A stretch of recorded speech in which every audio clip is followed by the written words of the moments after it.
आपने पिछला कार्य कर लिया होगा, कक्षा 9 के भैया। अब आप देखिए अपनी अगली प्रश्नावली 1.5। भैया 1.4 भी है प्रश्नावली, उसमें क्वेश्चन शायद कुल 2 हैं, अर्थात 2 प्रश्न हैं, उनको बाद में बताएंगे। पहले आप एक्सरसाइज 1.5 पढ़ लीजिए, ठीक है। तो पहला सवाल है, नीचे दी गई संख्याओं में कौन परिमेय और कौन अपरिमेय है, ये आपको देख करके बताना है। तो पहले का फर्स्ट पार्ट, क्वेश्चन नंबर 1 का फर्स्ट पार्ट जरा देख लीजिए, क्या लिखा है, 2 - √5। तो आप ध्यान दीजिए, ये आपकी अपरिमेय संख्या है, और 2 क्या है, 2 क्या है, आपका परिमेय संख्या है। तो परिमेय संख्या से जब अपरिमेय संख्या घटाओगे तो जो शेष आएगा वो क्या कहलाएगा, अपरिमेय। क्या कहलाएगा, अपरिमेय। तो कौन संख्या है आपकी, ये अपरिमेय संख्या, ठीक है। सेकंड नंबर क्या, 3 + √23 ब्रैकेट में है और -√23। तो जब हम इसको सरल कर लें, अर्थात कोष्ठक को खोल दें, तो देखिए ये लिखा गया इस प्रकार, ठीक। अब आ गया √23। तो आप देख रहे हो कि ये प्लस में है और ये माइनस में है, तो कुल मिला के आया क्या, केवल 3 आया। तो 3 कौन संख्या है, परिमेय संख्या है। कौन संख्या है ये, परिमेय संख्या, ठीक है। तो आपकी ये परिमेय संख्या हो गई।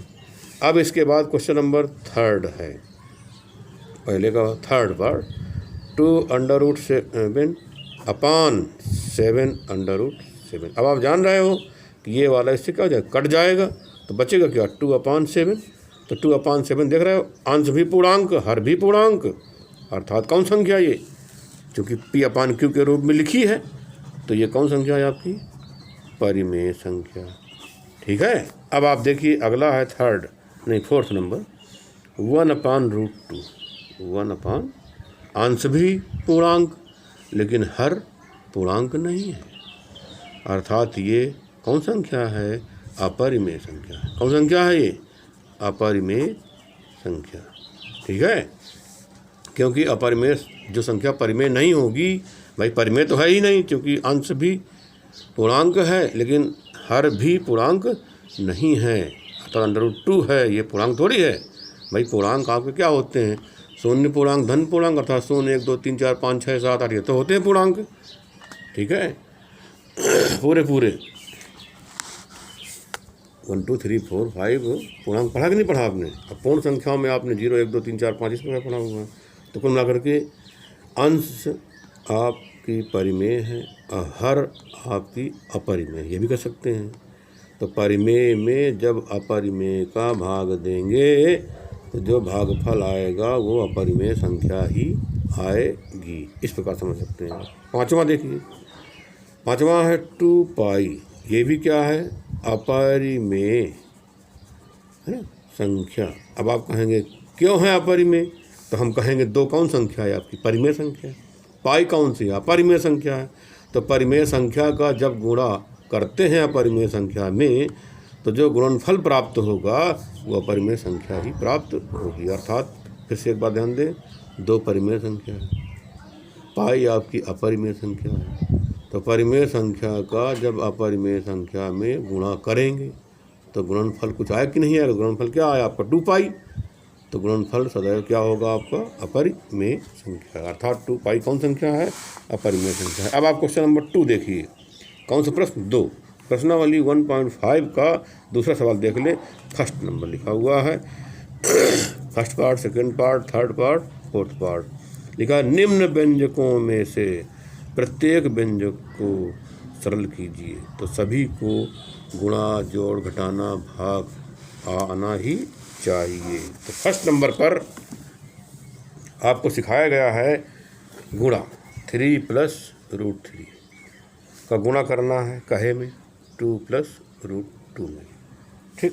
तो गुणा करना आना चाहिए, ये सदैव ध्यान रहे आपको, ठीक। तो आप देख लीजिए 3 + √3 कुल कितने पद हैं, कुल 2 पद हैं।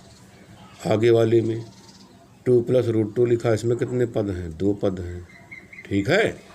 तो ब्रैकेट के अंदर इसमें 2 पद हैं, ब्रैकेट के अंदर इसमें भी 2 पद हैं, और यहाँ क्या लगा हुआ है, इंटू अर्थात गुणे का निशान है ना, जो कि छिपा रहता है। अब आप जब गुणा करोगे तो ये ब्रैकेट क्या हो जाएगा, खुल जाएगा। तो ध्यान रहे, इस ब्रैकेट का गुणा इस ब्रैकेट में करना, तो गुणनफल क्या आएगा, ये एक समस्या है। तो सभी ध्यान दें, आपको गुणा करना आना चाहिए, गलती नहीं होनी चाहिए। तो कर रहे हैं गुणा, ठीक। तो हम इसका गुणा कर दें इसमें पूरे में, तो √2 का गुणा पूरे में करेंगे। तो √2 का गुणा हम पहले इसमें कर देते हैं। तो √2 का गुणा कहाँ करना है, √3 में, ठीक है। तो √2 का गुणा कहाँ करना है, √3 में। √2 का गुणा कहाँ करना है, √3 में। तो याद रहे भैया, √2 और √3, तो भैया घात यहाँ भी 2 छिपी रहती है, ये वर्गमूल निशान है ना, स्क्वायर रूट, और यहाँ भी घात 2 छिपी रहती है। तो देख रहे हैं, जो इसकी जो करणी घात 2 है वो छिपी हुई है, दोनों में समान है, यहाँ भी 2 यहाँ भी 2, तो गुणा हो जाएगा। तो गुणा हो जाएगा 3 दूनी 6। अगर यहाँ घात 3 है, यहाँ घात 2 है, छिपी है या लिखी है, अगर ऐसी स्थिति है जी, अब आप देख लो, अब आपसे कहा जाए गुणा करो, तो अब गुणा नहीं होगा, ठीक है। अब गुणा क्या होगा इसको हम आपको बता देंगे किसी दिन जो है, लेकिन पहले जो पढ़ा रहे हैं उसको आप ध्यान दीजिए। तो गुणा करके इन दोनों का समान होने के कारण, करने का समान होने के कारण गुणा हो जाएगा 3 दूनी 6। तो गुणा करके इसका गुणा जब इसमें किया तो कितना आया, √6 आया, ठीक, कोई दिक्कत। अब इसका गुणा कहाँ का, भाई इसमें तो हो गया, अब इसका गुणा आपको इसमें करना है, इसमें करना है, 3 में गुणा करना है किसका, √2 को, ठीक है। तो इसका उत्तर केवल 3√2 आएगा। क्या आएगा, 3√2, अर्थात 3√2 आएगा। तो यहाँ ध्यान देना है, यहाँ पर आपको धन लगाना पड़ेगा, अच्छा, क्योंकि इसमें चिन्ह धन है और इसमें चिन्ह धन है। तो धन का गुणा जब धन में करो धन ही आएगा। इसमें चिन्ह धन है और इसका चिन्ह भी धन है, तो जब इसका गुणा इसमें करोगे तो प्लस ही आएगा। अब वो लिखो चाहे न लिखो, प्लस माना ही जाएगा। लेकिन ऐसी स्थिति इसमें नहीं है कि इसमें न लिखो आप, ठीक है। जो शुरुआत है उसमें आपको लिखे चाहे न लिखे, प्लस माना जाएगा, ठीक। नहीं लिखा तो फिर जो चिन्ह वो लिखिए, और नहीं लिखा तो प्लस माना ही जाएगा। तो बताइए इसका गुणा दोनों पदों में हो गया कि नहीं, हाँ हो गया। तो चलिए शिकस्त मिल गई। अब आपको 2 करना है, 2 का गुणा करना है इन दोनों में। तो चलिए 2 का गुणा इन दोनों में करिए। तो 2 गुणा पहले इसी में तो करोगे, तो √3 में कहे गुणा करना है 2 का, तो गुणा करेंगे तो वही बात तो आ जाएगी 2√3। तो कुल मिला करके 2√3 आ गई, ठीक है, 2√3। तो 2 गुणा इसमें हो गया। इसका चिन्ह क्या है, धन, इसका चिन्ह क्या है, धन। तो धन का गुणा क्या होता है, धन, है ना, समान चिन्ह गुणा धन तो होता है। तो 2√3 आ गया। अब इसमें हो गया, इसका गुणा अब आपको इसमें करना है, 2 तिहाई 6। बोलिए, इसका चिन्ह धन है, इसका चिन्ह धन है, तो धन धन अर्थात समान चिन्हों गुणा धन, ठीक। तो कुल देखा आपने कि हमने इसका गुणा दोनों पदों में कर दिया और इसका गुणा भी दोनों पदों में कर दिया और सब चिन्ह सहित लिख दिया। अब आपसे हम पूछेंगे कि बताइए क्या इसमें कोई सजाती पद हैं। देखिए आप, ये 3√2 लिखा है, तो अंडर कहीं है ही नहीं है, ठीक। अब आपसे कहेंगे √6 कहीं है, नहीं, 6 तो है लेकिन √6 नहीं है। अब आप से कहा जाए कि 2√3 है कहीं, नहीं है, 6 कहीं है, ये भी कहीं नहीं है। तो कुल मिलाकर के अगर आपसे कहा जाए इनको जोड़ डालो, घटा डालो, तो कुछ नहीं होगा भैया, क्योंकि ये सजाती कोई इसमें मिल ही नहीं रहा है, ठीक है। इसका मतलब यही आपका गुणनफल होगा, ठीक। तो गुणा करना आपको आया कुछ। अब चलिए सेकंड नंबर देखते हैं। अच्छा, शायद आगे वाले में समझ में आ जाए। लिखा है 3 + √3 और फिर दूसरे कोष्टक में 3 - √3। फिर वही काम गुणा करना है, ठीक है। जैसे आपने अभी ऊपर वाले में किया था वैसे ही आप नीचे वाले में कर लीजिए, सेकंड नंबर है। तो इसका गुणा करें इसमें, भैया देख लो, ये देखिए ऋण है, ये क्या है, धन है। तो धन ऋण का गुणा, अर्थात गुणा क्या है, सजाती नहीं है, विजाती है, अलग अलग चिन्ह हैं। तो जब अलग अलग चिन्ह है तो इनका गुणा करने पर सदैव ऋण ही आएगा, माइनस आएगा, ठीक है। तो √3 का गुणा कहाँ करोगे, √3 में करोगे। यहाँ भी ऋण है, यहाँ भी ऋण है भैया, तो सजाती नहीं, चिन्ह समान हुए कि नहीं, तो इनका गुणा तो धन आएगा। लेकिन आपके प्रश्न में यहाँ धन है, यहाँ ऋण है, तो चिन्ह क्या आएगा? आपका ऋण ही आएगा। अब आप खुद को पता होना चाहिए कि यहाँ 2 छिपा है, यहाँ 2 छिपा है, ठीक है, इनका गुणा हो जाएगा, 3 त्रिका 9 आएगा। बोलिए 9 आएगा नहीं आएगा? 9 का वर्गमूल कभी आपने निकाला? 9 का वर्गमूल क्या होता है? 3 होता है, ठीक है। तो कुल मिला करके इसका उत्तर 3 आएगा। तो √3 का गुणा √3 में करोगे 3 आएगा। जैसे √2 का गुणा √2 में करो क्या आ जाएगा? 2 आएगा। वैसे √4 आएगा, 4 वर्गमूल 2 आ जाएगा। तो कुल मिला कर आपने देखा इसका गुणा आपने इसमें किया तो क्या आया? -3 आया। अब इसका गुणा आप इसमें करो, यहाँ चिन्ह धन है, यहाँ चिन्ह क्या है? ऋण है। तो धन और ऋण का गुणा, अर्थात चिन्ह अलग अलग हैं तो चिन्ह का अलग अलग है तो गुणा क्या आएगा? ऋण आएगा। तो इसका गुणा जब इसमें करोगे तो 3√3 आएगा। बोलिए ठीक है। तो इस पद का गुणा दोनों पदों में हो गया। अब हमारे पास ये वाला पद बचा, तो इस पद का गुणा इन दोनों पदों में करना पड़ेगा। तो इसका चिन्ह क्या? धन है। तो 3 का गुणा इसमें करोगे तो क्या जाएगा? चिन्ह इसका भी धन, इसका भी धन, तो धन 3√3, ठीक।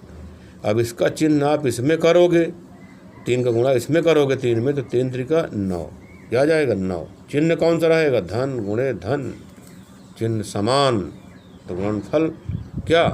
धन, ये धन लिखा। अब आपको खुद पता है कि भैया 9 धन में है और 3 ऋण में है, तो हमको लगता है ये दोनों सजाती हैं।